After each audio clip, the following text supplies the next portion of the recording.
Ito may advanced question tayo from MJ. Any plans after ng concert mo? Vacation trip? With who? Vacation trip talaga with the family. And siguro with my team, yung Team Galura. Yes! Kasi they deserve that kind of vacation. As in, kami-kami. Ito naman from Rish. Are you adventurous and risk taker? Oo.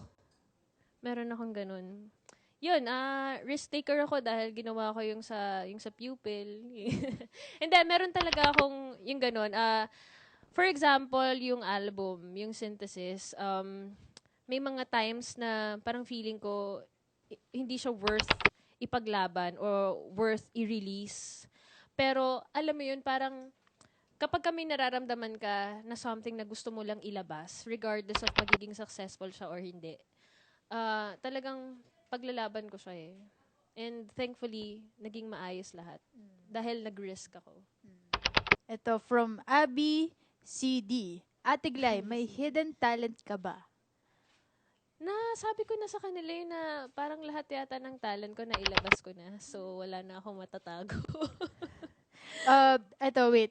Sa lahat kasi ng celebrity guests namin, tinatanong namin sila kung may kaya ba silang i-impersonate na celebrity. So, ikaw, Glyza, sino yung Naku, i-impersonate hirap. mo na Hirap celebrity? nito.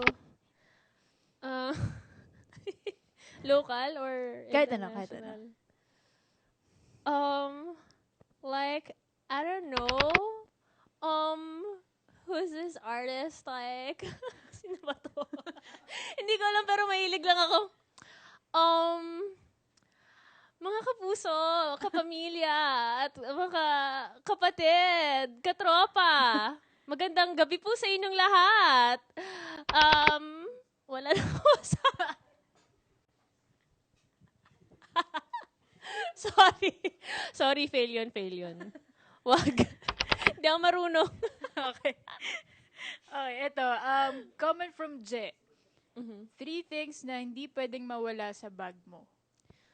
Earphones, charger, at telepono ko. Yun, parang ano na yun. Shucks, nahiya talaga ako dun sa impersonation ko. Hindi ako makaget over. Babawi ako, mamaya. Yan, Mag-iisip mamaya, lang guys. ako kung sino yung... Paghahandaan niya yung impersonation Pagandaan niya ko mamaya. to. Nahiya ako. Gusto mo bumawi. Ito, question Hindi ako from Rio. makatulog. Song dedic- Song dedicate sa fans. Salamat ng Tadon. Salamat at tayo'y nagkasamang muli. Kay tamis ng ating samahan sa lungkot at kaligayahan. Tunay na kaibigan, kasama at maaasahan. Salamat! Yun! Woo! Kayo Uy! naman, kayo naman. Parang layo na. Ito, from Clyde ulit. Can you share a weird fact about yourself? Weird fact. Hindi ko alam kung weird to, pero kapag ka takot ako, yung ipis or yung aso, talagang hindi ko alam kung bakit ko tinatakpan yung tenga ko. Tapos parang nagsusurrender na lang ako na parang anytime pwede nila akong i-attack. Yung gano'n, yung talagang yes, kill me now! Ganun na. Yun, hindi ko alam kung weird yun, pero yun yung unang pumasok sa isip ko. Ito, from guest. Kung may dadaan po na shooting star sa harapan mo ngayon, ano ang i-wish mo? Sana ma-pull off ko yung dreams never end talaga. Sana ma-convey ko yung message na gusto kong i-convey sa gabi na yun. Ito, from Paula. We all know you're very busy about your upcoming concert. How do you handle stress? Ay, job interview. How do you handle stress? I handle stress by watching Big Bang. Sa totoo lang, secret ko nga yun eh. Guilty pleasure ko eh. Pero, ayun, recently napanood ko yung interview nila sa Happy Together. Tapos sobrang natatawa ako. Yun. Okay, ito naman from Kaya, Abby Me. In love ka ba? Kung oo, sino? Kung hindi, bakit? hindi pa. Hindi pa Bakit? masyado. Basta masaya lang ako in general. Kasi kapag ka in love ako, parang wala akong, parang, I talk about that person every time. So, sa ngayon, hindi pa masyado. Dahil, marami pa akong kailangan gawin. Parang, in love ako kay TOP. Or sa, yun talaga. Doon, I assure you guys, I'm in love with him. Ito from Paul. Medyo malalim yung question niya. What is worth living for and what is worth dying for? Worth living for. Wow. Thank you for that wonderful question. Yan, oo. That mind-boggling question. Well, worth living for, siguro yung family ko talaga.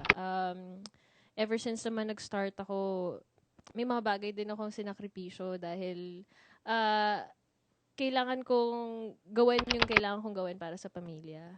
At hindi ko naman pinagsisisihan yun dahil lahat yun naging maganda yung resulta.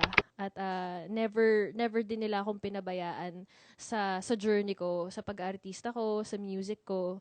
So, ayun talaga, worth living for. Worth dying for country, like yung Pilipinas.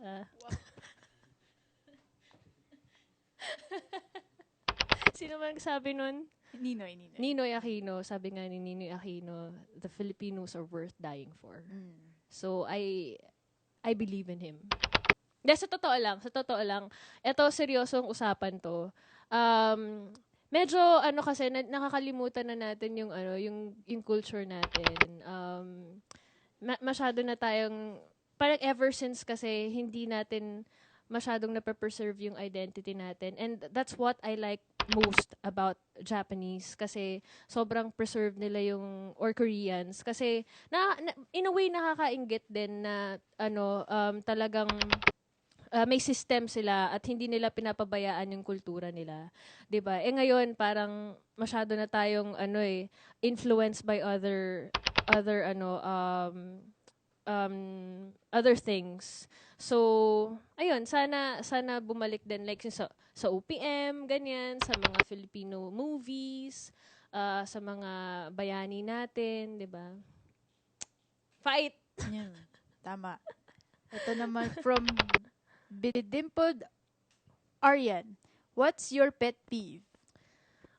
Pet peeve, isa na dun yung kapag you're trying to have a me time, and then syempre bilang artista, 'di ba, may mga times na kailangan mong i-accommodate yung mga ibang tao, like papa-picture or papa-autograph. Parang sabi ko na to kanina na pwede naman siya as long as tapos na kami kumain, or tapos na kami magpamani-pedi, or tapos na kami mag-makeup, yung gano'n.